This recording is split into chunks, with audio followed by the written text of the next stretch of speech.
예, 오늘의 모닝 브리핑 시작하겠습니다. 지금 관세 유예 종료 앞두고서 그러니까 미국 측의 압박, 이게 이제 주말 사이에 뉴스로 상당히 많이 나오는, 증권 관련된 뉴스에는 가장 많이 나오는 그런 상황이었고요. 또 우리는 우리대로 일정상 삼성전자 잠정 실적 발표를 앞두고 있고, 또 옵션 만기일이 주간에 있잖아요. 그래서 이번 주에 이제 지수 가지고 장난치기 딱 좋은 그런 상황이다, 이렇게 봐야 될 것 같습니다. 그래서 외국인들이 일단 매수 매도만 반복하고 매수, 매도 이렇게 한쪽으로 치우치지 않는 그런 모습을 지난주에 보였거든요. 근데 이번 주 이런 일정을 앞두고 있는 상태에서 외국인들의 움직임이 상당히 중요하겠죠. 오늘 장에서 특히 이 부분 주목을 해봐야 될 것 같고, 조선, 방산, 원전 이런 종목으로 갔다가 상법 개정으로 갔다가 이제 지난주에는 일부 소외주를 포함한 상승하는 종목군들이 좀 바뀌는 그런 모습이 나타났거든요. 그래서 이런 부분들이 고정이 되는지 여부도 오늘 장에서 잘 살펴봐야겠습니다.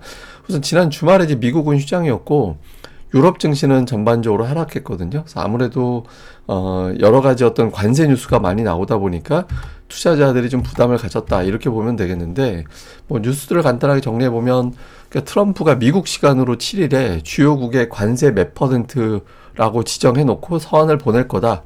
이제 그러면서 8월 1일부터 돈을 내야 될 거야. 그러니까 8월 1일 날짜를 우리가 관세 이만큼 올리면 그대로 돈 내야 돼, 뭐 이런 이야기를 했죠. 그래서 뭐 블룸버그에서는 이 서한이 진짜인지 위험용인지 불투명하다. 사실은 저게 위험용이라고 생각할 거예요. 근데 이제 어쨌든 받아들이는 입장에서는 진짜로 받아들일 수 있잖아요. 그래서 그 부분에 대한 부담이 좀 일부 있다라는 거고, 그러니까 우리나라에서는 이제 미국의 제조업을 재건해 주겠다, 그리고 이제 자원 개발에 참여하겠다, 이러면서 이제 자동차 분야에 대한 어떤 관세를 낮추려고 하는 그런 이제 움직임이 있다, 이런 것들이 이제 외신에서 보도가 됐습니다. 이건 잠시 후에 또 설명을 드릴 거고, 근데 이제 야후에 나온 어떤 보도를 보면 4월 2일에 관세 발표하고 미국 금융시장이 엄청난 혼란에 빠졌었잖아요. 그래서 이 혼란을 다시 감수하려고 하진 않을 것 같다. 그래서 결국에는 뭐 세게 나가겠지만 결과적으로 또 연장되지 않을까? 그러니까 이렇게 보는 시각이 있다라는 거예요. 근데 제가 다만 이래놓고 진짜 뭐 대부분 다 연장하려니 하고 있다가 어떤 메시지가 연달아 세게 나오면 시장에서는 되게 놀랄 수도 있어서 이번 주는 변동성이 불가피하다, 이렇게 보고 있다라는 거고, 다음에 이제 우리나라에서는 지금 상법 개정과 추경이 확정이 됐죠. 이제 그러니까 뭐 기대감, 협상 이런 단계가 아니라 아예 그냥 국회를 통과를 했잖아요. 근데 이제 하나 더 봐야 되는 게, 이번에 이제 집중투표제가 빠졌죠. 그래서 그 상법 개정 2탄이 또 추진된다고 하더라. 물론 이제 곧바로 추진되지는 않겠지만 시장에서는 이것으로 재료가 끝, 이렇게 보는 매도가 나오긴 했습니다만은 또 한 번의 상법 개정 시즌2가 추진이 될 거다, 이런 기대감도 있어서 이 재료가 완전히 소멸된 거는 아니다, 이런 주장도 일부에서는 있습니다. 그리고 이제 이번 주 중요한 일정 중에 하나는 역시 삼성전자 잠정 실적인데, 증권사 전망이 하향 수정됐거든요. 한 6조 원대 중반 후반 막 이렇게 나와서 6조 5천억, 6조 9천억 이렇게 되다가 지금은 5조 5천억대 정도까지 예상 실적이 이제 줄어들었는데, 이 아무래도 삼성전자 실적 발표 전후에서 시장의 긴장도가 또 올라갈 수 있거든요. 그래서 오늘 장에서 삼성전자의 움직임, 그리고 수급 요 부분을 잘 이제 보고, 이게 시장이 그래도 세게는 안 눌리겠구나, 아니면은 좀 흔들겠구나, 이게 좀 가늠이 되는 지표가 될 것 같습니다. 그리고 뭐 외신에 이제 한국 관련된 보도가 나온 게 있어서 이걸 또 간단하게 한번 보고 넘어가면, 우리나라는 지금 협상 기한 연장을 하려고 여기에 이제 주력을 하고 있다라는 거예요. 그리고 이제 그러면 우리가 이제 제조업, 아무래도 뭐 자동차, 배터리, 반도체, 이게 이제 굉장히 중요한 기술력을 가지고 있고, 여기에 또 이제 조선 이런 것들 가지고 있잖아요. 그래서 이거를 이제 지렛대 삼아서 자동차와 철강 등에 대한 관세를 완전히 철폐하거나 최대한 낮추려고 하는 것 같다, 그러니까 이렇게 이제 예상을 하고 있다라는 거거든요. 근데 이제 그러면서 지금 우리나라 이제 담당자가 일주일 사이에 2번 이제 방문을 했잖아요.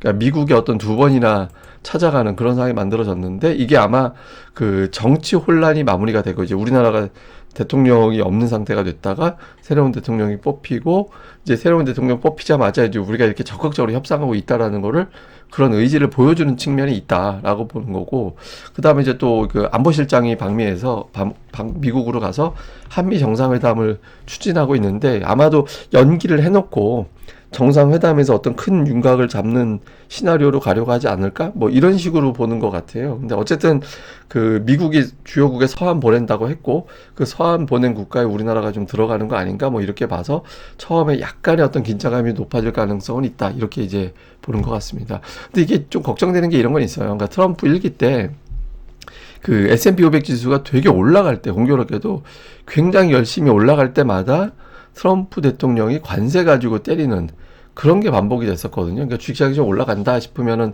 그때 가서 굉장히 흔들었던 그런 기억이 있어서 그러니까 이번에도 또 그러면 어떡하지? 뭐 이런 걱정이 좀 있는 것 같아요. 이번 또 공교롭게도 미국이 최고치까지 올라왔잖아요. 그래서 이번에도 또 트럼프가 옛날에 저걸 전략적으로 저렇게 이용해 먹는 거 아닌가 싶긴 한데 어쨌든 이번에도 좀 그럴 것 같다. 그러니까 이렇게 이제 보는 시각이 있고 또 아시아 증시가 굉장히 강하게 올라와 있는데 최근에 이제 변동성 관련된 데이터들이 조금씩 올라갈 조짐이 있다라는 겁니다. 그래서 약간 어떤 이걸 좀 주초에는 의식을 할 수밖에 없다.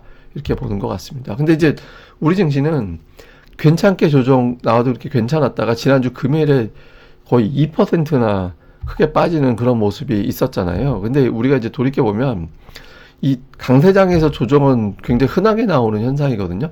때로는 이렇게 옆으로 가기도 하고 때로는 밑으로 때렸다가 횡보했다 그 다음에 올라가고 이런 방식이 나왔고 그 기간이 한 달 정도 걸린 적도 있었어요.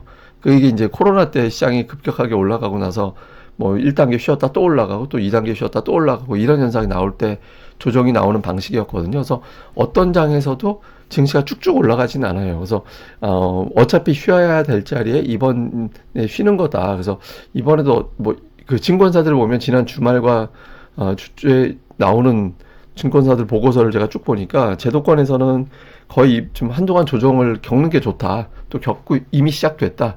그러니까 이런 식의 분석들이 많이 있더라고요. 그래서 추세가 끝났다라기보다 이런 변동성이 나오고 있다라는 거고 코스닥 같은 경우는 그 조정의 폭이 조금 더 세죠. 그러니까 이게 올라간 것도 없이 박스권, 그러니까 770에서 800 사이에 어떤 박스권을 돌리는 그런 형태가 나타나고 있잖아요. 근데 이게 코스닥이 시원스럽게 올라가지 못하는 게 시가총액 4위 구도를 보면 납득이 됩니다. 그러니까 보면 뭐 알테오젠, 에코프로비엠, 그러니까 제약바이오, 2차 전지, 로봇 그러니까 이런 것들이잖아요. 근데 시장 기동 올라갔던 게 이제 조방원, 그 다음에 상법 개정 이런 스토리인데 이거하고 연결고리 있는 종목이 코스닥이 없잖아요. 그러니까 코스닥이 상대적으로 코스피에 비해서 좀 못 갔는데 다만 이제 지난주 이후에 약간의 트렌드가 소외주 쪽으로 관심을 보이는 그러니까 그런 모습들이 좀 있어서 그러니까 코스닥 같은 경우는 이번 주 후반 넘어가면 제가 보기에는 과매도로 내려갈 것 같거든요. 그래서 코스닥 쪽의 어떤 종목들의 변화는 좀 더 코스피보다는 더 주목을 해봐야 되는 시점도 되지 않나?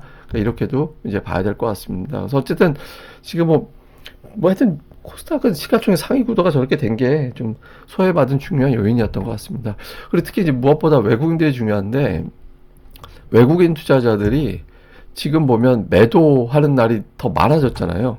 그러니까 최근에 15일 동안 놓고 보면 매수한 날 6일밖에 없었고 매도한 날이 9일이나 됩니다. 그러니까 비율이 굉장히 안 좋아요. 그러니까 이제 3대2 정도 비율로 매도하는 날이 더 많아지는 그런 모습이었거든요. 그래서 외국인 6월 16일 이후부터 이제 계속 매도인데 다만 매도하는 종목을 보면 네이버, 두산 에너빌리티, 현대로템, 하나에어로스페이스, 카카오, 삼성중공업 뭐 이런 것들이잖아요. 그러니까 이게 보면 그러니까 많이 올라간 종목들이거든요. 그러니까 스테이블 코인 관련해서, 뭐 아니면 원전 관련해서, 방산 관련해서 이렇게 이제 많이 올라갔던 종목군들을 정리를 한 거라서 그러니까 외국인들이 이렇게 매도한 게 그렇게 심각해 보이진 않습니다. 올라간 거 정리한 거니까.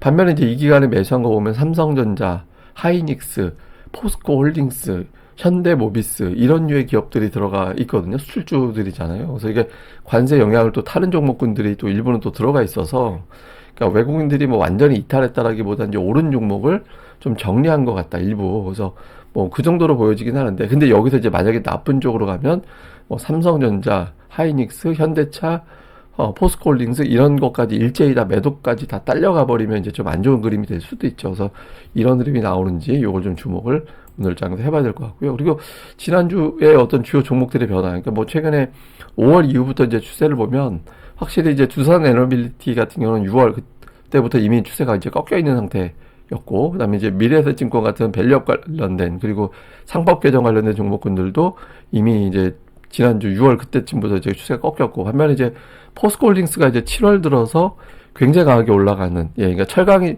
스토리가 좀 많긴 하죠. 그러니까 이제 관세에 대한 부담이 있긴 한데, 그러니까 중국의 감산 이야기가 좀 있고, 중국산 제품을 다 해외 쪽에서 이제 반덤핑 이제 하려는 그런 것도 있고, 또 포스코 그룹 자체가 약간 2차 전지 그 관련된 종목군으로도 분류가 됐잖아요. 근데 지난주에 코스닥에서도 2차 전지주들이 상대적으로 좀 괜찮은 모습을 보였었거든요. 그래서 근데 이게 포스코도 그렇고 이제 현대제철도 그렇고 좀 강하게 올라갔었고, 삼성전자도 지난주 금요일에 코스피가 60포인트 빠진 거 감안해 보면 비교적 견조했죠. 그래서 삼성전자가 소외받았던 종목들이 괜찮았고, 그다음에 한국가스공사 같은 우리가 보통 공기업군으로 분류가 되는 기업들이 상법 개정 이후 그 법안 통과 이후에 어쩌면 가스요금 올리고 전기요금 올리고 뭐 이런 게 만들어질 수도 있겠다라고 이제 기대가 되면서 이제 이 종목들은 상대적으로 상법 개정 이후에도 아직까지는 살아있는 그런 형태를 보였습니다. 그래서 기존의 조방원이나 상법 개정 쪽이 빠지고 철강, 삼성전자, 2차 전지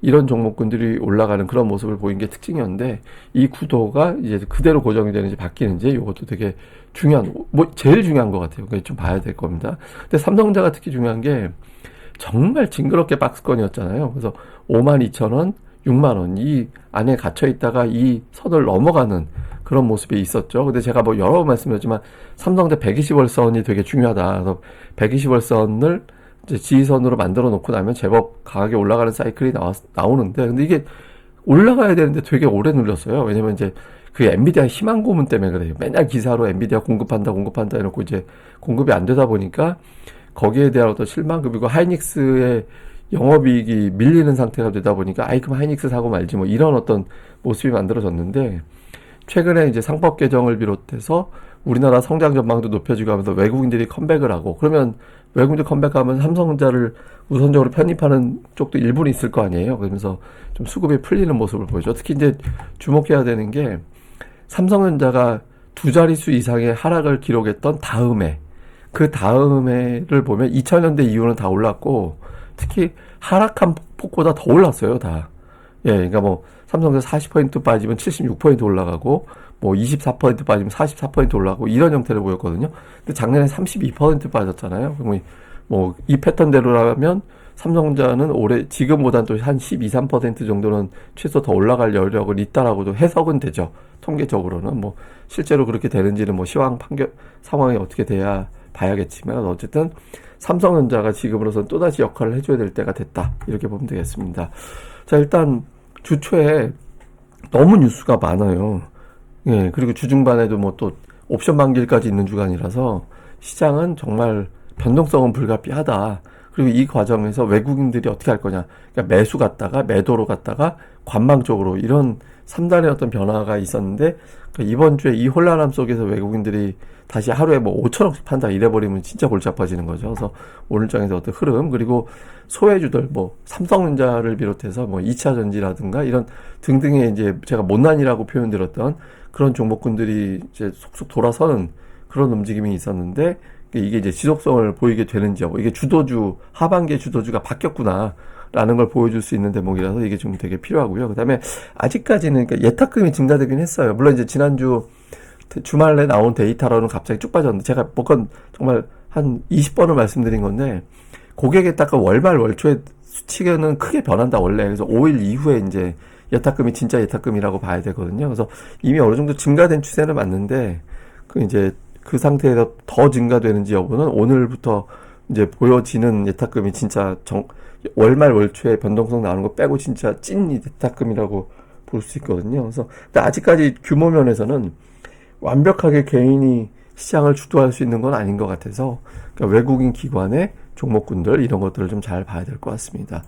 예, 그리고 이건 뭐냐면 이제 우리나라 역대 상승장 기록인데, 그 기록이 보면 제일 조금 간 게 6개월이었어요. 그러니까 제일 조금 간 게 6개월이었고 길게 간 거는 26개월까지 간 적이 있거든요. 그러니까 지금 현재 4개월이라서 뭐 요걸로 아마 상승량이 끝났다 이렇게 보기는 어려울 것 같고, 그리고 또 하나 좀 다른 게, 예전에는 위기 나오고 그 위기를 수습하는 과정에서 유동성이 공급된다든가 하여튼 이런 거 가지고 올라갔거든요.